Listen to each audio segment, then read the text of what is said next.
It is Friday, a little bit early of a first dispatch for everyone. And this is a free preview for all subscribers. So if you are a free subscriber, become a paid subscriber so you get the first dispatch video every single day that there is a show. Pre-taping the show a little early today because it is my nephew, my sister's son's first birthday, and she's having a party and a christening and all this kind of stuff. So we're going to pre-tape the show a little bit early, getting a big jump start on the weekend. Hope you have a great weekend planned. Summer weekends are just special in a unique way. Democrats are trying to flee woke, and it's not working. And here's why. We saw AOC try to laugh off woke 1.0 was crazy. Woke is a joke. Kimberly Strasser wrote about this a little bit, but woke really isn't dead. Woke is making a comeback. Stacey Abrams and Kamala Harris were on a podcast laughing about how America really has been authoritarian since 1776. You have now abolish the police or abolish prisons being replaced with abolish Israel and abolish ICE. There's not a lot of differences between woke 1.0 and woke 2.0. Abdul Al-Sayed, running for Senate, now says that trans healthcare for minors, so puberty blockers, surgeries for minors, is part of his Medicare for All plan. So woke is not dead. Democrats can run, but they cannot hide. And I think Kimberly Strassel makes the big point that people who try to laugh it off and escape, it doesn't really work because of how many people got hurt by woke 1.0.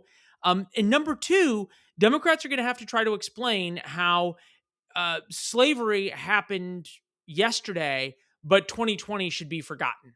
And that is this essential tension inside of these arguments, and it's why Democrats are having a hard time with this. Again, it is going to be a problem. That is not to say that, for example, in Texas, where James Tallarico is about as woke 2.0 as you get, that character doesn't matter, because it does. Ken Paxton, essentially flawed candidate, potentially going to give up a very safe Republican Senate seat in Texas because character matters. Eric Erickson is writing about this, and this plays both ways in Georgia as well against Republicans. In Michigan, plays for Republicans. Abdul Al-Sayed, I have a prediction for you. It is not going to be that he defends Sharia law. It is not going to be that he is a terrorist sympathizer and enthusiast. It is not going to be some of his more radical Marxist ideas. It is going to be dogs that end up getting him because as the head of, I guess it's the Detroit or Wayne County, whatever it is, health department, when he was making his socialist rise, he oversaw animal control in the animal shelters. And there are credible reports that he ran them in a way that was truly horrific. So that is going to be an issue. People like dogs in America. You don't do yourself any favors by killing dogs, which is evidently what he was doing.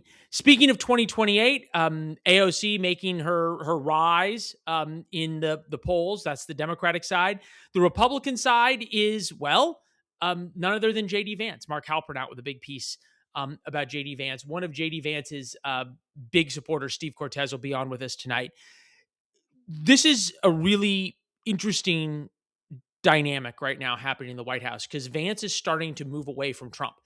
He's starting to move away with it, particularly on socialism and economic issues. He's much more acknowledging of the economic pain Americans are feeling than his boss, President Trump, is.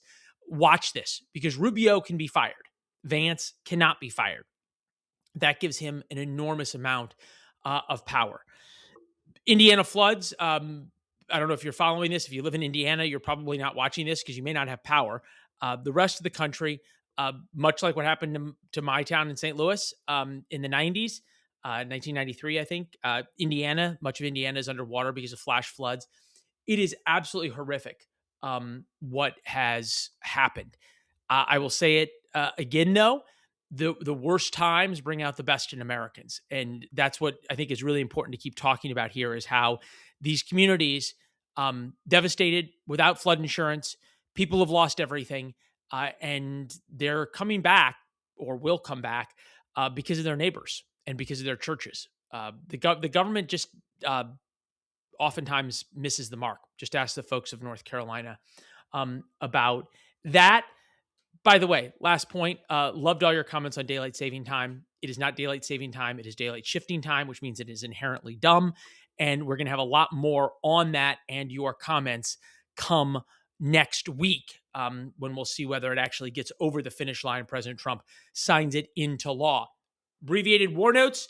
Going to be a great show tonight, and hope you have a wonderful weekend with the people you love.